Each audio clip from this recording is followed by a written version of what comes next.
अस्सलाम वालेकुम दोस्तों। ह्यूमन रिसोर्स मैनेजमेंट सीरीज के सिलसिले में जो रिकॉर्डिंग्स हमने शेयर की हैं आज हमारे ये पार्ट नंबर 14 है और इसका ताल्लुक जॉब एनालिसिस डिज़ाइन की चैप्टर से ही है। लास्ट टाइम जो हम डिस्कशन कर रहे थे उसमें हम देख रहे थे कि जॉब एनालिसिस प्रोसेस कैसे होता है और उसकी इम्पोर्टेंस क्या है। आज हमारा ज़्यादा फोकस जॉब एनालिसिस के आउटकम के हवाले से है और जैसे हम लास्ट टाइम प्रोसेस में देख रहे थे कि जॉब एनालिसिस प्रोसेस के आउटकम में दो चीज़ें सामने आएंगी। सबसे ज़्यादा बड़ी चीज़ जो कि कंप्लीट चीज़ जो कि जॉब एनालिसिस के रिजल्ट में सामने आएगी वो जॉब डिस्क्रिप्शन है। जॉब डिस्क्रिप्शन बेसिकली एक कंप्लीट रिपोर्ट है जॉब के मुख्तलिफ एस्पेक्ट्स के हवाले से। और आपको थोड़ा सा याद रहे तो आपने बहुत सारी क्लासेस में ये एक्टिविटी भी परफॉर्म की थ्रू असाइनमेंट्स के हम देख सकें किसी भी जॉब को स्टडी करने के बाद उसकी की रिक्वायरमेंट्स या उसके डिफरेंट एस्पेक्ट्स को कैसे प्रेजेंट किया जाता है।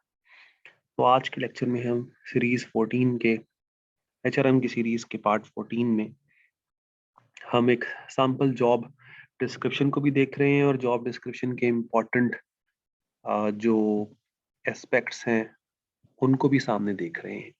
ये वही प्रोसेस है जो कि लास्ट टाइम जिसको हम स्टडी कर रहे थे और हम देख रहे थे कि ये कंसेंसस डेवलप करने का एक प्रोसेस है और डाटा कलेक्शन का प्रोसेस है ताकि फाइनल ड्राफ्ट क्रिएट किया जा सके। इस लिहाज से जॉब डिस्क्रिप्शन के इम्पोर्टेंट जो कंटेंट्स हैं वो ये रहेंगे। ये डिफरेंट सेक्शंस हैं यूजुअली जो आपको जॉब डिस्क्रिप्शन में नजर आते हैं। पहला इसमें सबसे इम्पोर्टेंट जो एस्पेक्ट है वो इसकी आइडेंटिफिकेशन और इसका टाइटल है ताकि हम इसको देखते ही अंदाजा लगा सकें कि एक जॉब दूसरी जॉब से बाय नेम कैसे डिफरेंट है। और जॉब टाइटल के अंदर एट टाइम्स जॉब समरी के अंदर भी हम सबसे इम्पोर्टेंट ड्यूटीज और के डिफरेंट ऑर्गेनाइजेशनल एस्पेक्ट्स के मुतालिक इंफॉर्मेशन प्रोवाइड करते हैं। इसी तरह बहुत सारी ऑर्गेनाइजेशंस जॉब्स को डिफरेंट नंबर से और कोड्स से भी आइडेंटिफाई करती हैं, इसलिए जॉब आइडेंटिफिकेशन के अंदर इन कोड्स का जिक्र हो ताकि एक जॉब को दूसरी जॉब से डिफरेंशिएट यानी सेपरेट किया जा सके और हम उनके दरमियान उनको मुख्तलिफ एस्पेक्ट्स के हवाले से एक दूसरे से अलहदा भी देख सके। और लास्ट टाइम हम की बात जिक्र कर रहे थे कि हमें सबसे इम्पोर्टेंट चीज़ जो इसके अंदर डिफाइन करनी है वो जॉब ड्यूटीज़ हैं और उसके अलावा फिर जॉब रिक्वायरमेंट्स यानी जॉब स्पेसिफिकेशंस हैं। तो ये इम्पोर्टेंट एस्पेक्ट्स बनते हैं। जॉब टाइटल जैसे आप देख रहे हैं, क्विक आइडिया कि इस जॉब में क्या क्या स्टेटस है और इसकी जो क्या लेवल्स हैं इसके हवाले से इम्पोर्टेंट इंफॉर्मेशन प्रोवाइड की जाती है ताकि इसको एक दफ़ा देखने से ही अंदाज़ा हो सके कि जॉब किस लेवल की है और कहाँ परफॉर्म होती है। इसी तरह जॉब आइडेंटिफिकेशन के अंदर कभी कभी डिपार्टमेंट की लोकेशन भी बताई जाती है और ये भी बताया जाता है कि इसका कोड क्या है, खासतौर पर उसको पेरोल कोड यानी किस कोड की बेस पे आपको पे मिलती है वो भी बताई जा सकती है। यूनाइटेड स्टेट्स में हम जाकर देखेंगे कि स्पेशल किस्म के कोड्स भी होते हैं जिनको शायद हम इतना रेलेवेंट पाकिस्तानी पर्सपेक्टिव से नहीं देख सकते। मसलन उसके अंदर अगर उससे रेलेवेंट जॉब्स ओनेट पे भी अवेलेबल हो तो ओनेट कोड्स भी शामिल होते हैं। इसके एंड पर यूजली एक स्टेटमेंट ऑफ द जॉब भी प्रेजेंट की जाती है और फिर उसके बाद दो इंपॉर्टेंट सेक्शंस यानी टास्क ड्यूटी रिस्पॉन्सिबिलिटीज उनको लिस्ट किया जाता है और आखिर में पर्सन से रेलेवेंट रिक्वायरमेंट्स यानी नॉलेज स्किल्स एबिलिटीज और फिजिकल डिमांड्स बताई जाती हैं। हम ऑलरेडी इनके ऊपर बहुत सारी डिस्कशन कर चुके हैं तो हम अब इस मौके पर एक सैम्पल जॉब डिस्क्रिप्शन को देखते हैं। 3 पेजेस की सिंपल सी डिस्क्रिप्शन है। इसका टाइटल है कंपनसेशन मैनेजर। टाइटल से अंदाजा हो रहा है कि ह्यूमन रिसोर्स मैनेजमेंट के हवाले से एक प्रोफेशनल की जॉब है और क्योंकि एचआर प्रोफेशनल है इसलिए उसका जो सुपरवाइजर है वो भी एचआर से रेलेवेंट ही होगा, इसलिए यहाँ वाइस प्रेसिडेंट एचआर नजर आ रहा है।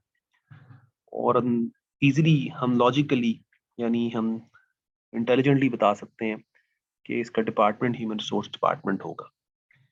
पास जो कभी ह्यूमन रिसोर्स डिपार्टमेंट एग्जिस्ट नहीं करते तो वहाँ ये लोग कंपोजिशन मैनेजर्स यूजुअली एडमिनिस्ट्रेशन के डिपार्टमेंट में भी काम कर रहे होते हैं। राइट हैंड साइड पे आप यूनाइटेड स्टेट में देख रहे हैं जॉब कोड क्योंकि डेफिनेटली यहाँ छुपा लिया गया है, बताया नहीं गया, ताकि प्राइवेसी किसी की डिस्टर्ब ना हो, या उसका लेवल या ग्रेड। और उसके बाद मुख्तलिफ ऐसे कोड्स हैं जो यूनाइटेड स्टेट्स में एग्जिस्ट करते हैं, जैसे फेडरल लेवल के टैक्सेशन के कोड्स हैं, और ईओसी की हवाले से भी बहुत सारी एलिमेंट्स लिखे जा सकते हैं। लेकिन हम यहाँ इनको इतनी इंपॉर्टेंस नहीं देते, क्योंकि हमारे से रेलेवेंट नहीं है, और ये वेरी करते हैं ऑर्गेनाइजेशन टू ऑर्गेनाइजेशन। शुरू में आप देख रहे हैं समरी है, जिसमें उसकी डिटेल बताई गई है कि उसकी जॉब के की एलिमेंट्स क्या है। क्विक समरी देखने से ही 2-3 लाइंस में तो अंदाजा लगा सकते हैं कि इस जॉब ने एम्प्लॉय क्या परफॉर्म कर रहा होगा। और फिर हम देख रहे हैं कि नॉलेज स्किल्स, नॉलेज एबिलिटी से पहले essential duties responsibility, task duties responsibilities बताई गई हैं। इस लिहाज से ये डिस्क्रिप्शन बहुत ज़्यादा कम्प्रिहेंसिव है, कि ना सिर्फ ये टास्क को आइडेंटिफाई कर रही है, बल्कि इनसे रेलेवेंट ओवरऑल परसेंटेज भी बता रही है कि अगर 100% टास्क हो तो किस टास्क की ज़्यादा इंपॉर्टेंस है। फॉर एग्जाम्पल फर्स्ट और सेकेंड टास्क और थर्ड टास्क आप देख रहे हैं, हाई 20 परसेंटेजेस में है। ये 25% है, फिर 20 और फिर 20% है। तो फर्स्ट 3 मेजर टास्क आइडेंटिफाई कर दिए गए। यानी पहला टास्क आप देख रहे हैं, इसमें जॉब डिस्क्रिप्शंस बनानी है, और फिर उनको रिव्यू भी करना है, और फिर उससे रेलेवेंट एम्प्लॉइज और सुपरवाइजर के क्वेश्चंस के आंसर भी करना है। फिर इसी तरह हम देख रहे हैं कि कंपनी के कंपनसेशन प्लान्स और रेट्स के हवाले से उसने एक पूरा प्रोग्राम भी डिवाइस करना है। फाइनली उसने परफॉर्मेंस एवेलुएशन प्रोग्राम्स को भी देखना है, ताकि उनकी बेस पर उसने फिर कंपनसेशन देनी है। तो टॉप 3 जो टास्क हैं वो यहाँ लिस्ट किए गए। इसी तरह हम देख रहे हैं कि रिक्वायर्ड नॉलेज और स्किल्स और एबिलिटीज के हवाले से भी एक पूरा सेक्शन नजर आ रहा है।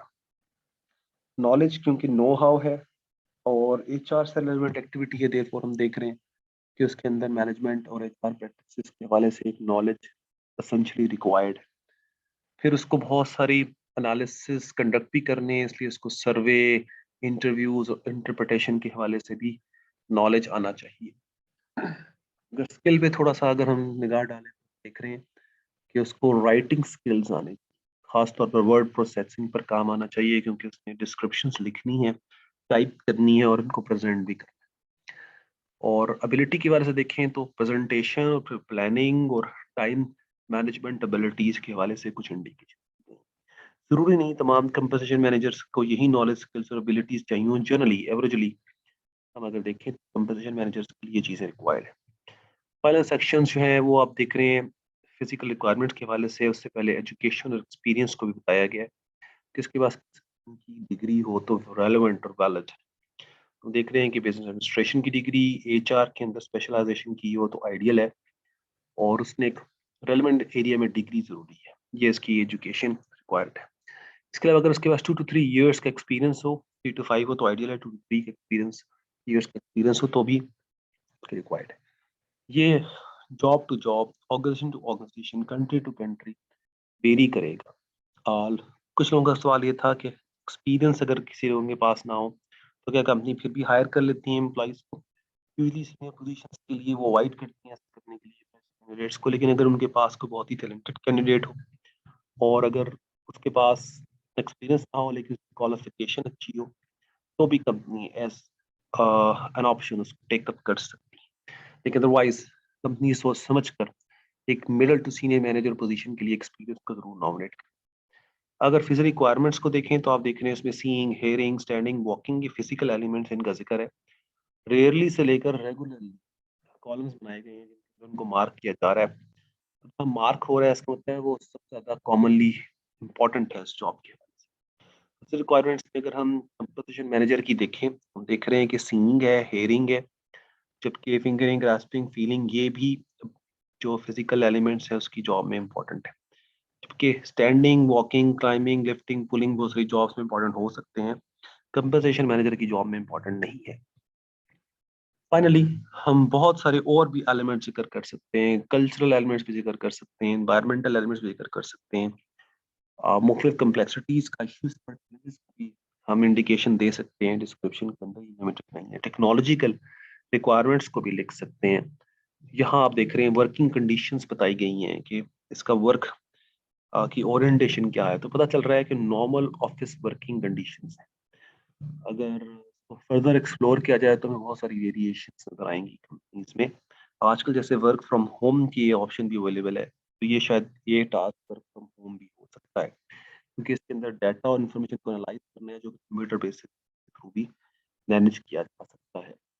आज हमने खास तौर पर एक सैंपल जॉब डिस्क्रिप्शन को देखा है, और हमने उसमें देखा है कि हाँ, एक जॉब डिस्क्रिप्शन को कैसे लिखा जाता है और उसके की सेक्शंस क्या हैं। आने वाले लेक्चर्स में इंशाल्लाह हम जॉब डिज़ाइन के हवाले से डिटेल्ड डिस्कशन करेंगे। Thank you for listening. Hopefully आपके लिए ये एक हेल्पफुल वीडियो होगी।